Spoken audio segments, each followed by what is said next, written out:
Assalamualaikum warahmatullahi wabarakatuh. Selamat sore semuanya. Yang terhormat Bapak Gileri Supriyono selaku Kabid Perbendaharaan dan mentor kita selama orientasi ini. Yang terhormat Ibu Erna sebagai Ketua Tim Kerja Sub Koordinator Pengendalian Anggaran, dan teman-teman semua yang saya banggakan. Langsung saja saya mulai presentasi pada sore ini, yaitu terkait tentang laporan orientasi D3K kurikulum pengenalan dan etika pada instansi pemerintah Kabupaten Semarang.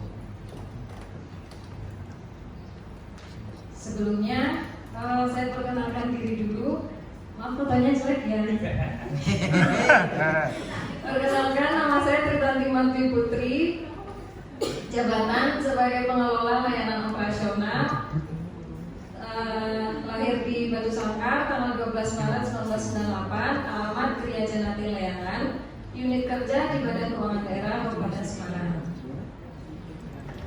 Visi Kabupaten Semarang yaitu bersatu, berdaulat, berkepribadian, sejahtera dan mandiri, yang dengan semangat gotong royong berdasarkan Pancasila dalam bingkai negara Kesatuan Republik Indonesia yang berbineka tunggal ika.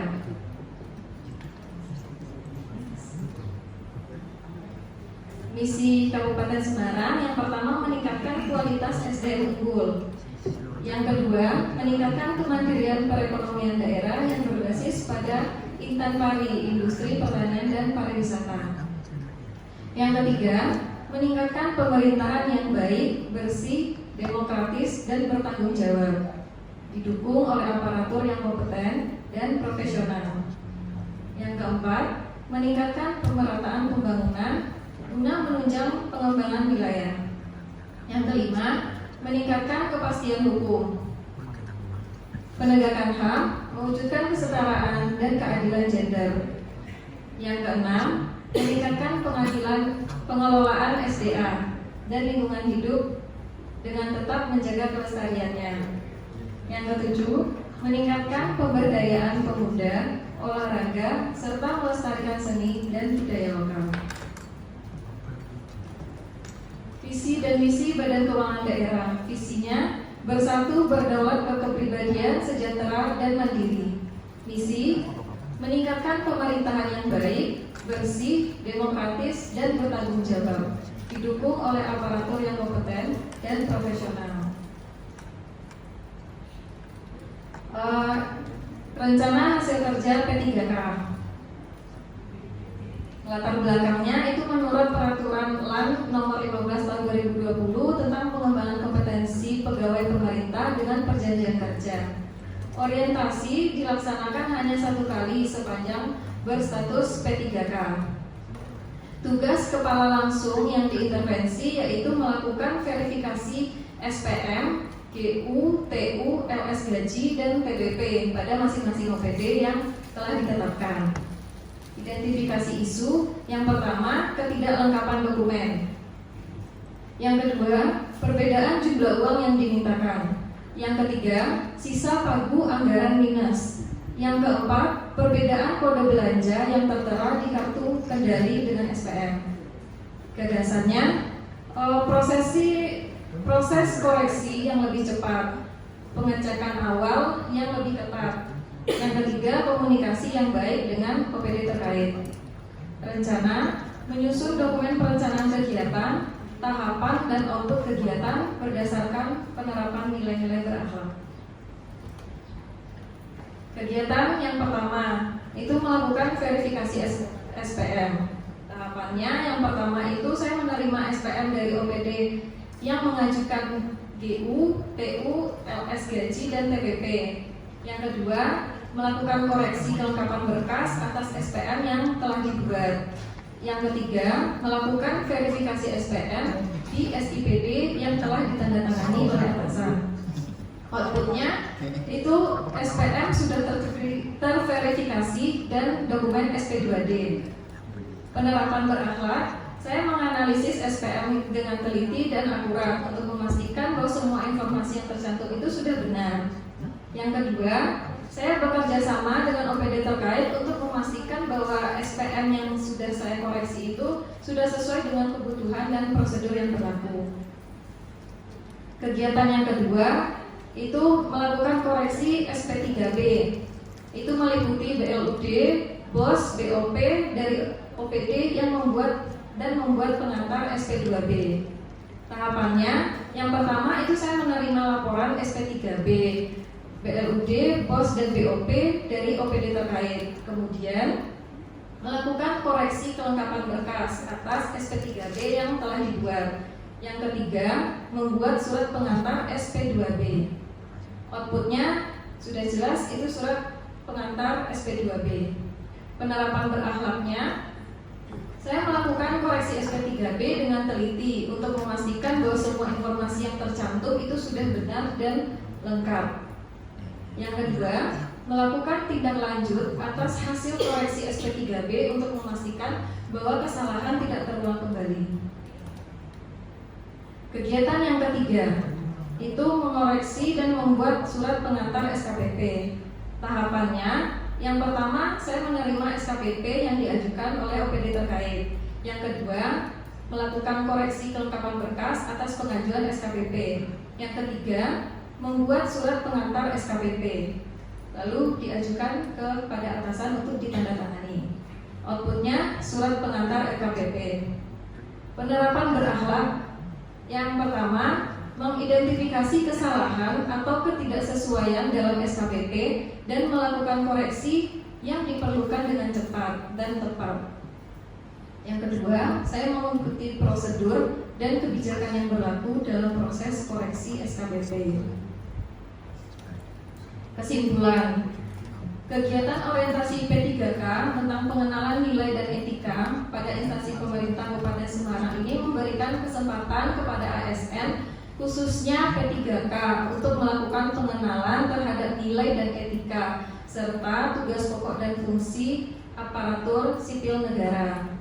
Dengan memiliki rencana hasil kerja yang jelas, proses koreksi dan verifikasi SPM dapat dilakukan dengan lebih efisien dan efektif sehingga dapat meningkatkan kualitas dan akurasi dari SPM tersebut.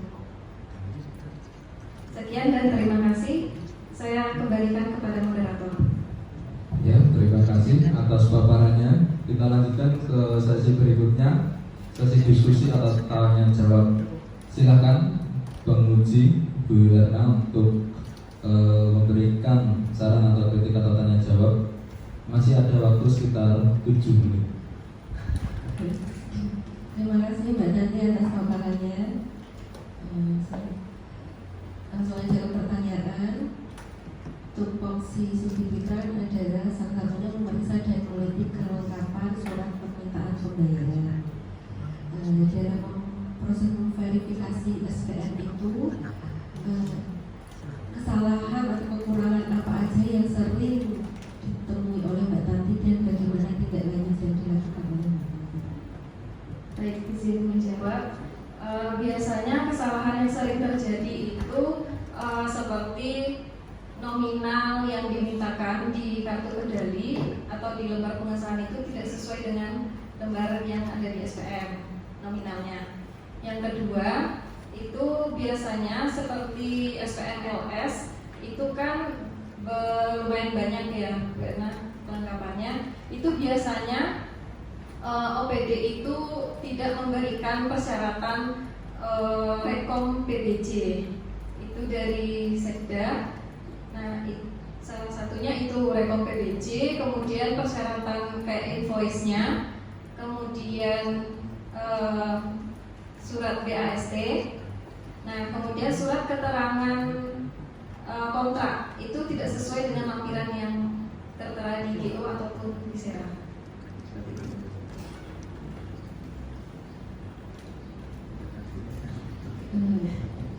Monggo Ibu masih ada waktu kalau mau ditambahi atau memberikan kritik dan saran. Gimana kalau Mbak Tanti untuk menghindari pengajuan SP2D yang sudah pernah SPM yang pernah diajukan, kan SP2D double gitu diajukan ke oh iya kita gitu. ya itu kemarin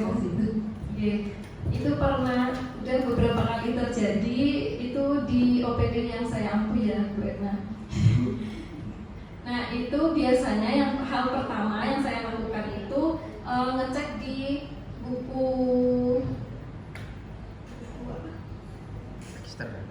register. Yang pertama saya melakukan cross check di buku register. Yang kedua saya cek di SIPD, di sistemnya apakah sudah terverif atau masih ada double 2 SPM. Yang ketiga itu saya ke Subdit Kasda untuk memastikan apakah ini sudah tercetak SP2D atau belum. Yang keempat itu saya berkomunikasi atau konfirmasi terkait ke OPD terkait yang mengajukan apakah SPM tersebut memang double atau yang pertama dia sudah mengajukan lalu diambil kembali. Nah, kemudian mengajukan kembali tapi tidak mencatat di buku register tersebut. Menurut Mbak nanti kan mencatatnya di satu buku ya, di beberapa OPD ya. Itu menurut Mbak tadi bagaimana? Apakah perlu bisa untuk mudah mengetracknya ataukah tetap jadi satu seperti itu? Menurut Mbak tadi bagaimana? Menurut saya kalau untuk buku registernya ya Bu Erna, mungkin kalau lebih baiknya itu kayak bikin di spreadsheet atau kalau belum spreadsheet mungkin ya. Jadi kayak kita mendeteksi nomor SPM ini itu gampang, kita nggak harus membolak-balikkan kertas terus nyari satu-satu gitu. Mungkin lebih efektif waktunya kita ngecek di spreadsheet gitu. Ibu penguji udah cukup atau mau ditambah lagi yang mau dipertanyakan? Sudah. Oh, Pak Didi, ini mau nambahin pertanyaan ini Pak Didi.